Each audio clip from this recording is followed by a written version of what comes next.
Good afternoon, everyone. Sorry I'm a minute late. My camera just did not seem to want to be working on the computer. So, welcome to day 7. I know I said day 7 yesterday, but actually that was day 6 because we didn't do Sunday. Day 7 of Dr. Greger's Daily Dozen. Today we're going to discuss nuts and seeds.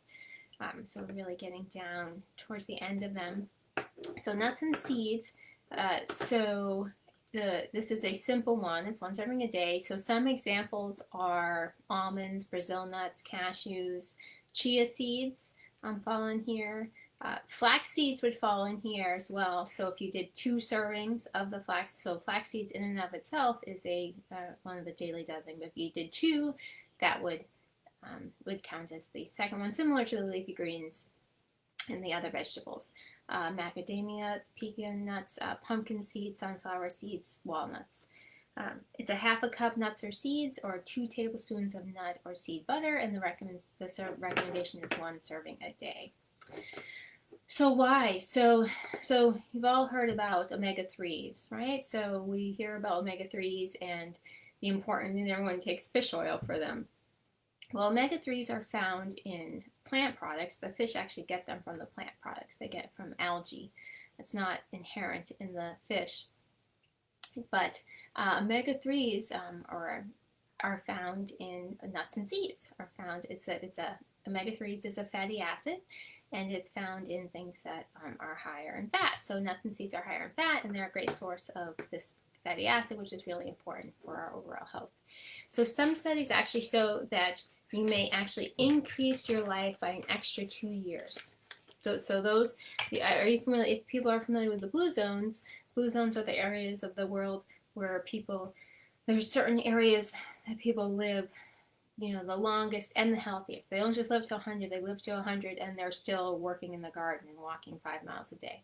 So those people really incorporate nuts into their diet. So really it shows that you can increase your life by an extra 2 years by eating nuts regularly 5 or more days per week. But why are nuts so health promoting? Essentially because they're seeds. So if you think about, beans are similar. So nuts and seeds, they contain, if you plant them in the ground, you could grow a tree, right? So they contain all the complex array of protective phytonutrients are nutrients that are required to make that grow into a plant or a tree. So just think of all that positive, good nutrition when you consume them, right?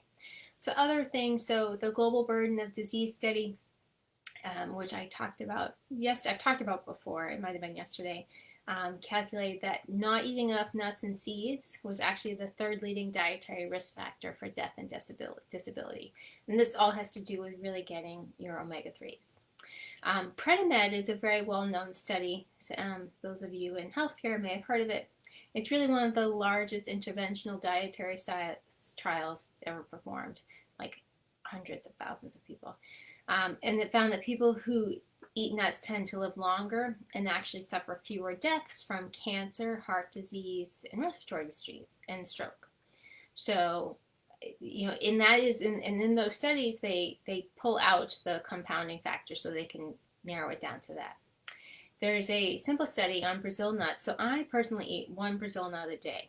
I don't know if I've mentioned this before. I've meant to do a live on it because it contains your daily dose of selenium, which is an important mineral. So, but there was a study on Brazil nuts. So the single serving of 4 Brazil nuts lowered your LDL, which is the bad cholesterol, by 20 points after just 1 serving. So if there was a medication that did that out there, it would be a bestseller. But you don't want to have too many Brazil nuts. You don't want to have 4 every day, because then you would get too much selenium. So more is not better when it comes to these things. So maybe 4 a month. I do 1 a day, but that's for the selenium. But look for your cholesterol, you could do 4 a month, so 1 a week. So the omega-3s that we talk about, they're really important for heart and brain health. And we know they're important for heart health, right? Because we talked about the fish oil and everyone's talking about getting their omega-3s. And for brain health, they're really important for protecting against brain diseases, also for depression and anxiety as well. So another medical issue, I don't want to leave the men out, as I did talk about women a lot yesterday. So erectile dysfunction. So the United States has 5% of the world population, but 30% of the erectile dysfunction. So this is really related to our artery clogging diet that we eat in the United States. So those of you who don't know, so I teach in a nurse practitioner program in graduate school, and I always tell them that erectile dysfunction and coronary artery disease are really just two manifestations of the same disease. They are of the same inflamed, clogged arteries. It's really vascular disease. It's just that the blood vessels in the penis are smaller than the blood vessels in the heart. So it's really an early marker for heart disease. So I always tell my students that someone has erectile dysfunction, it should trigger a heart workup. You want to catch it before it's too late. So, but one study showed that men who ate pistachios 3 to 4 times per day recorded significant improvement in their erectile dysfunction symptoms. So that should get men to eat nuts.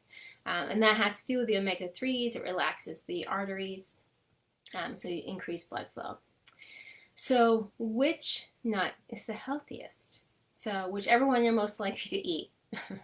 That's the important thing. But really, walnuts are the best.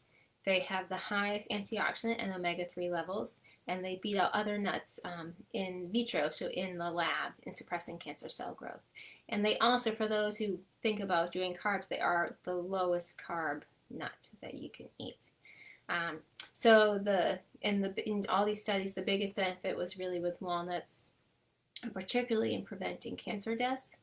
Those who ate more than 3 servings of walnuts per week appeared to cut dying from cancer in half.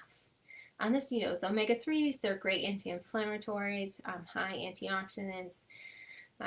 So a little note on peanuts. Peanuts aren't actually nuts. Technically, they are legumes. They are beans. They grow in the ground, whereas most tree nuts are better. But they are often grouped together in studies, so it's difficult to tease it out. But one study did ask specifically about peanut butter intake and showed those that had nuts or a tablespoon of peanut butter 5 times per week nearly halved, so cut their risk of suffering a heart attack in half. So how to eat them? So they make for a quick snack. The problem is, for me, it's very easy to overeat. They're great. They are packed with nutrition, but they are also packed with calories.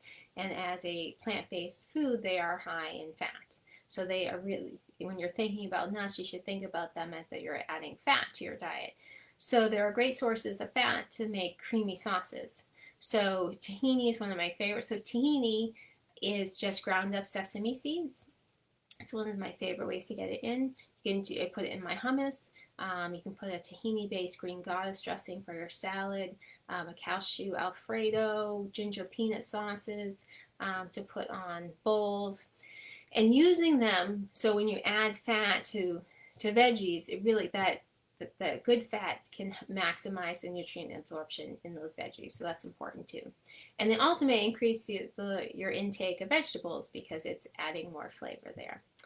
They're good in soups. Cashews in particular work well to thicken in a soup.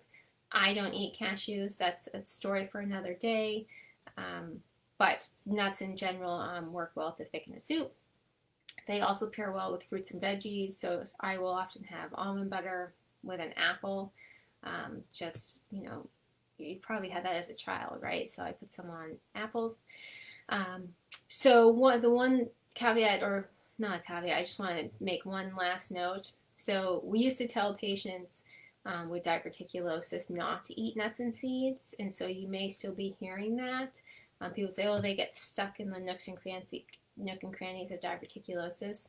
And that was really a theoretical, but finally after studies were done, they actually, not surprisingly, because they've got great healthy omega-3s and they're anti-inflammatory, they actually appear to be protective. So do not avoid nuts and seeds if you have diverticulosis.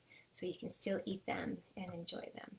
So that's it on nuts and seeds today. It's really all about the omega-3 fatty acids. You really just need 1 serving a day, like a 1/4 cup of nuts or seeds, or 2 tablespoons of nut or seed butter, including peanut butter. If you have any questions or comments, drop it in the comments below. Or if you have any recipes, really, if anyone has any salad dressing or bowl recipes that they use, particularly tahini or any of the nut butters or anything in there, you can use cashews and you can grind them up in the blender. If anyone has any dressing recipes, I would love you to share them. So they don't have oil, so you're not adding olive oil, you're actually putting the nuts, so you're getting the healthy fat in there. So if anyone have any of those, I would love to for you to share them. That's it for today. Tomorrow is herbs, as my Italian teacher would say, herbs and spices. I'll see you again tomorrow. Have a good one.